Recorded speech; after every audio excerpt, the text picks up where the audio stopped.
Hello, kasover! Kumusta kayong lahat? So, meron kasing nagtatanong paano daw ito tabasin itong collar na to. So, itong collar ay sa harapan lang, sa likod, facing piping ang ginawa. Okay? So, madali lang naman ito. Okay, so, halimbawa, nakagawa ka na ng pattern mo sa harapan, susukatin mo lang yung ito. Meron tong meron tong seam allowance. Yan. So, at ito din yung seam allowance ng shoulder. So, sukatin mo ito hanggang dito sa down neck. So, 8 inches ang sukat. Okay?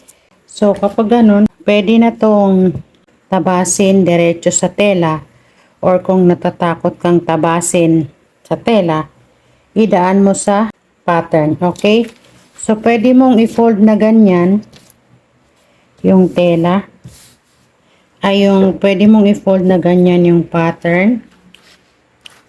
So, gupitin lang natin to. Okay? So, pwedeng bias. Mas maganda kung bias ang gagawin mong pattern. Okay? So, ipapattern mo dyan yan. Ayan. Ang lapad pala ng collar ay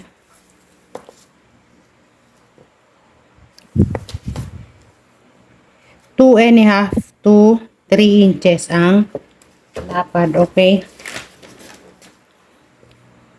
So, ganyan. Ipapattern mo siya dyan. Parang maliit yung nandun sa itaas nun. Okay. So, 8 inches. 8 inches. Yan. Tapos, ipapattern mo ganyan. Ito to, yan. Yan, ipatong mo yun. Yan. Okay? Tapos, gupitin mo na dito. Gupitin mo ito. Yan.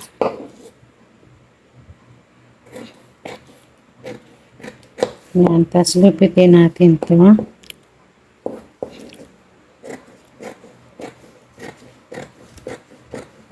Yan. Tapos, ito gupitin natin. Babawasan pa natin yan. Of course, babawasan pa natin yan. Okay? So, ganyan. Ngayon, kung makikita mo to, mas maliit yung nandun kesa dito sa ibaba. So, instead na 3 inches ito, bawasan natin, gawin natin 2 inches na lang. 2 inches, masyadong maliit kung 2 inches, so gawin natin 2.5. Okay? Pagkatapos, kita natin, yan. Yan. Tapos, yan.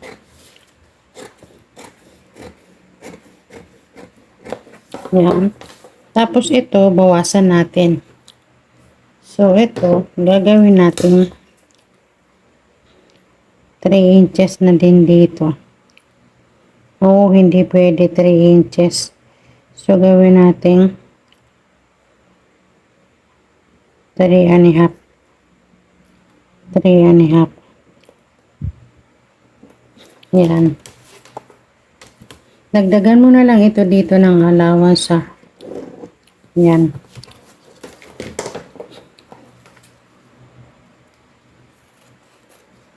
Yan.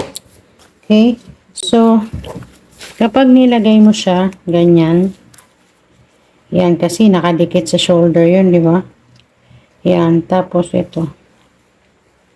Sobra. Ibaliktad nga natin. Ayan. Okay. So, ito siya. Meron pa pala. So, hanggang dito. Hanggang dito. Itutulisan lang natin, ha.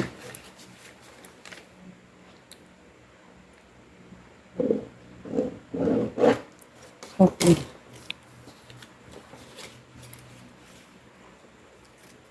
Yan. So, pag dinikit mo to, yan, idikit mo sa shoulder. Yan. Yan. Eh, syempre, ito sarado. Sarado tong ganyan.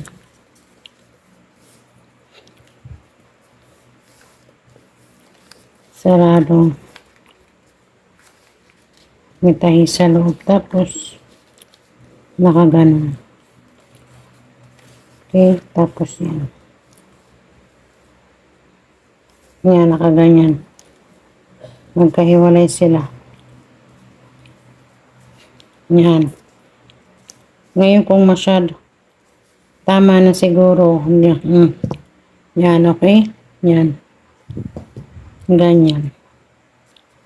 Ngayon kung sobra pa dito sa shoulder, bawasan mo dito sa shoulder.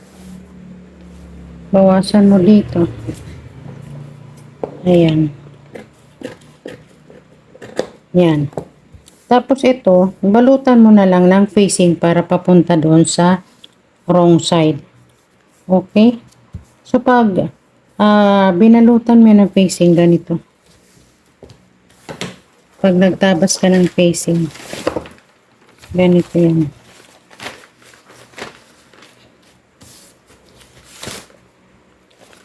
So ito yung magiging facing, okay?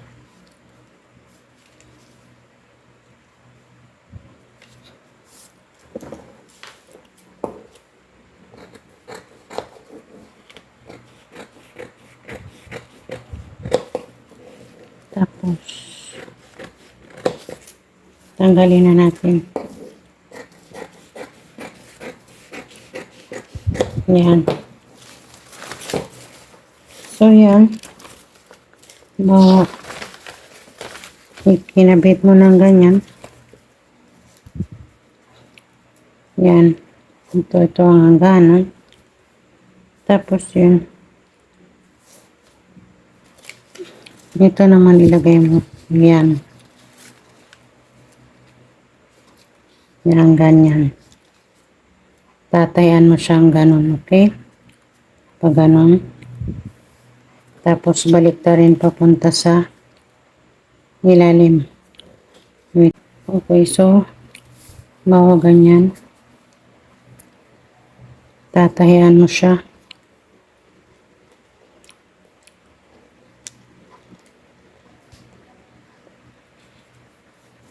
Yan.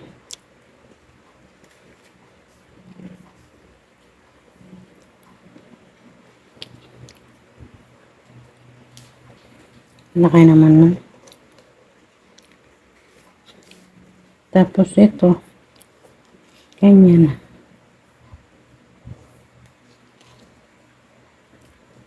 Yan. Okay. Tapos ito dito. Lang.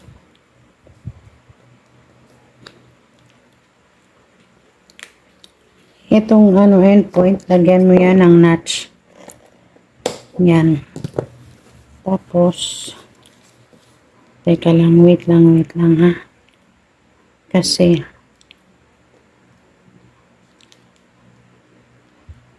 yan, hanggang kanto lang.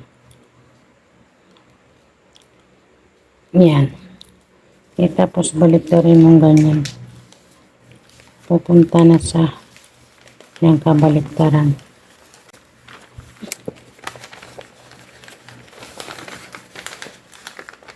Yan, ganyan. Ito dito. Ito. Papasadahan mo to.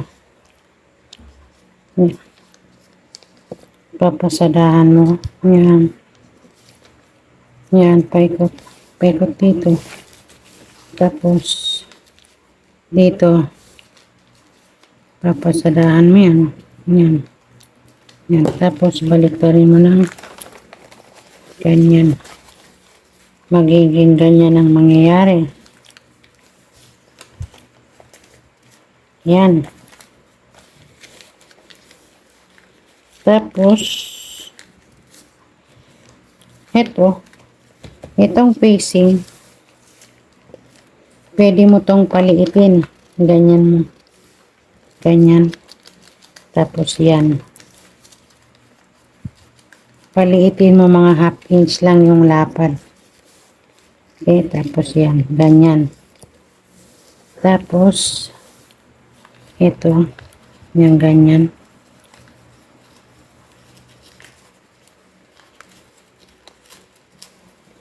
Yan. Yan. So, pwede mo siyang tahian. Tahian mo to half inch lang ang lapad. Pero, huwag mong isama yung collar. Nakaganyan yung collar. Oh. Yan, nakaganyan yung collar. Tahian mo na siya dyan. Yan. Tahian mo. Half inch. Tapos dito. Yan. Yan. Tapos, sa kabaliktaran na, magiging ganyan na. Okay, so ito na yung collar mo. Okay, so yun lang. Sana nakatulong itong tutorial nito para sa inyo. Okay, thank you for watching. Bye.